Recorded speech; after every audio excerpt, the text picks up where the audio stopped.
ಮತ್ತೊಮ್ಮ ಚಹಾ ಚೂಡ ಸುದ್ದಿ ನೋಡ ವಿಶೇಷ ನಮ್ಮ ಕಡೆ ಸುದ್ದಿಗೆ ಸ್ವಾಗತ. ಮಣ್ಣು ಬಂಗಾರ ಆಗ್ತೈತಂದ್ರ ನಂಬೂ ಕಾಲಿದಲ್ ಬಿಡ್ರಿ, ಆದ್ರ ಹಂಗಂದ್ರು ನಂಬಾಕದೆಷ್ಟೋ ಮಂದಿಗಳು ಇನ್ನ ನಮ್ ನಡಬರ್ಕದಾರ. ಮಣ್ಣಿಗೆ ಪೂಜಾ ಮಾಡಿದ್ರ ಚಿನ್ನ ಆಗ್ತದಂತ ನಂಬಿ ಮನ್ಯಾಗ ಇದ್ದ ಬದ್ ಬಂಗಾರ ರೊಕ್ಕ ಕಳ್ಕೊಂಡ್ ಮಂದಿ ಫಜಿತಿ ಇಲ್ಲದ ನೋಡ್ರಿ.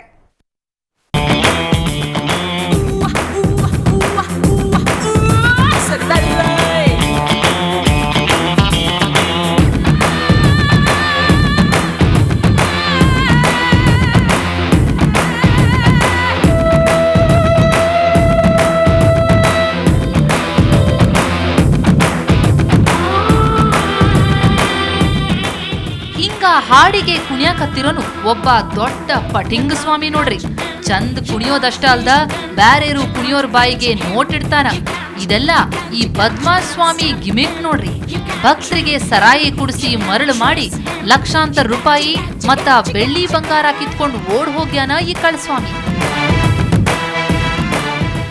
ಅವನಿಗೆ ರೊಕ್ಕ ಕೊಟ್ಟವರು ಈಗ ಪ್ಯಾಲಿಯಾಗಿ ಕುಂತಾರ.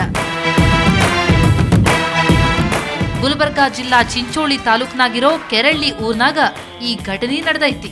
1 ತಿಂಗಳ ಹಿಂದ ಕೆರಳ್ಳಿಗ್ ಬಂದ ಈ ಅನಾಮಧೇಯ ಸ್ವಾಮಿ ಮೊದಲು ಅನುಷ್ಠಾನ ಮಾಡ್ಯಾನ. ನಂತರ ಬ್ಯಾರೆ ಬ್ಯಾರೆ ನಕಲಿ ಪವಾಡ್ಗಳ ಮಾಡ್ಯಾನ. ಮನಿ ಕರ್ಕೊಂಡು ಹೋದ ಭಕ್ತರಿಗ ನಿಮ್ಮ ಮನಿಯಾಗ ನಿಧಿಯದ ತೆಗೆದುಕೊಡ್ತೀನಿ ಅಂತ ಒಂದಿಷ್ಟು ರೊಕ್ಕ ಲೂಟಿ ಮಾಡಾನ. ಮಣ್ಣಿನ ಪೂಜೆ ಮಾಡಿದ್ರ 11 ದಿನದಾಗ ಚಿನ್ನ ಆಗ್ತದ ಅಂತ ಹೇಳ್ದಾನ. ಅಷ್ಟ ಅಲ್ದ ನನಗ್ ರೊಕ್ಕ ಕೊಟ್ಟಿರೋ ವಿಷಯ ಉಸಿರು ಬಿಟ್ರಿ ಅಂದ್ರ ನಿಧಿ ಜಾಗ ಬದಲಾಗ್ತದ ಅಂತ ಎಚ್ಚರಿಕೆ ನೀಡಾನ ಈ ಕಳಸ್ವಾಮಿ.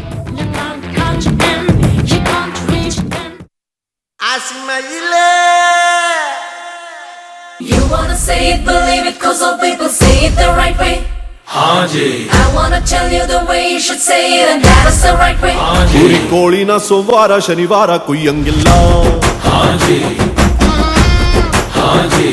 ವಾರ ಒಪ್ಪತ್ತು ಇಲ್ದಂಗೆ ಪೂಜೆನೂ ಮಾಡಂಗಿಲ್ಲ. ನಮ್ಮೂರಿಗೆ ಒಬ್ಬ ಸ್ವಾಮಿ ಬಂದೇನ್ರಿ. ಅವ ಎಲ್ಲರೂ ಜನ ದೃಷ್ಟಿಯಿಂದ ಒಳ್ಳೆವ ಕಂಡನು. ಆದ್ರೆ ನಾವು ಭೀ ಒಳ್ಳೆವ ಅಂತ ಹೇಳಿಕೆ ಅವನಿಗೆ ನಾವೇನು ಮಾಡಿದೇವಿ, ಮಣಿ ಹಾಕಿದೇವಿ, ಕುಂದ್ರಿಸ್ತೇವಿ, ಎಲ್ಲ ಮಾಡಿದೇವಿ. ಆದ್ರೆ ನಮಗೆ ಮೋಸ ಮಾಡ್ದನ್ರಿ.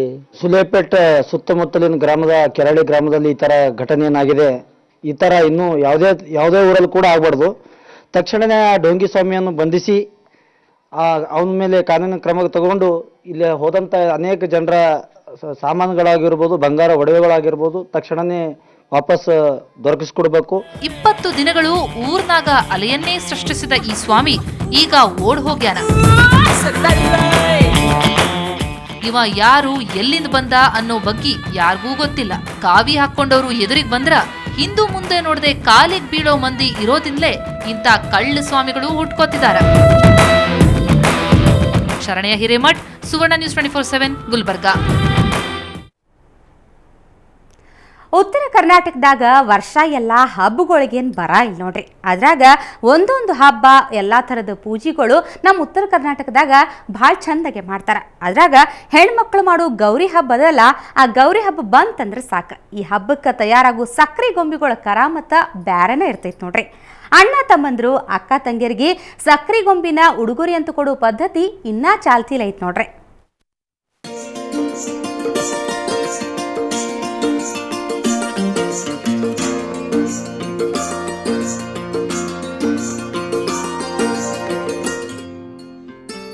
ಬಾಳ್ ಚಂದಕ್ ಕಾಣ್ಕತ್ತಿರೋ ಈ ಗೊಂಬೆಗಳು ಚನ್ನಪಟ್ಟಣದ ಗೊಂಬೆಗಳಲ್ರಿ. ಬದಲಾಗಿ ಬಾಗಲಕೋಟೆಯೊಳಗ ಗೌರಿ ಹಬ್ಬದ ಸಲುವಾಗಿ ತಯಾರಾಗಿರೋ ಸಕ್ರಿ ಗೊಂಬಿ. ವರ್ಷದಾಗ 2 ಸರ್ತಿ ಈ ಗೊಂಬಿಗೆ ಬಾಳ ಕಿಮ್ಮತ್ತು. ಗೌರಿ ಮತ್ತ ಶೀಗಿ ಹುಣ್ಣಿಮೆಯೊಳಗ ಸಕ್ರಿ ಗೊಂಬಿ ತಯಾರ್ ಮಾಡ್ತಾರ. ಹಳದಿ, ಕೆಂಪು, ಬಿಳಿ ಬಣ್ಣದಾಗ ಬಸವಣ್ಣ, ಗಣಪತಿ, ಲಕ್ಷ್ಮಿ ಸೇರಿದಂಗ ಬ್ಯಾರೆ ಬ್ಯಾರೆ ಮೂರ್ತಿ ತಯಾರ್ ಮಾಡ್ತಾರ. ಆನಿ, ಒಂಟೆ, ಕುದುರೆ, ಕಳಸದಾರತಿ ಎಲ್ಲಾನು ತಯಾರಾಕ್ಕವ. ಬಾಗಲಕೋಟೆಯ ನಾವಲಗಿ ಕುಟುಂಬದವರು ತಲಾಂತರದಿಂದ ಇದನ್ನ ಮಾಡ್ಕೊಂತ ಬಂದಾರ.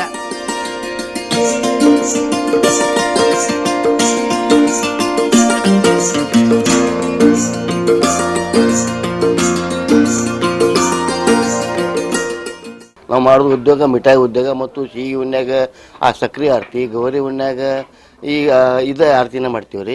ಸುಮಾರು 60-70 ವರ್ಷದಿಂದ ಈ ಉದ್ಯೋಗ ಮಾಡ್ಕೊತ ಬಂದೀವಿ. ನಮ್ಮ ತಂದೆ ಯಾರಾದರೂ ನನ್ಕಿಂತ ಪೂರ್ವದಲ್ಲಿ ಈ ಉದ್ಯೋಗ ಮಾಡ್ಕೊತ ಬಂದರು. ಅದನ್ನೇ ನಾವು ಕಂಟಿನ್ಯೂ ಮಾಡ್ಕೊತ ಹೊಂಟೀವಿ ರೀ. ಏನ್ರಿ ಇದು ವರ್ಷದಲ್ಲಿ 2 ಸಲ ಬರ್ತದೆ ಸಿಹಿ ಹುಣ್ಣಿ, ಗೌರಿ ಹುಣ್ಣಿ ಅಂತ.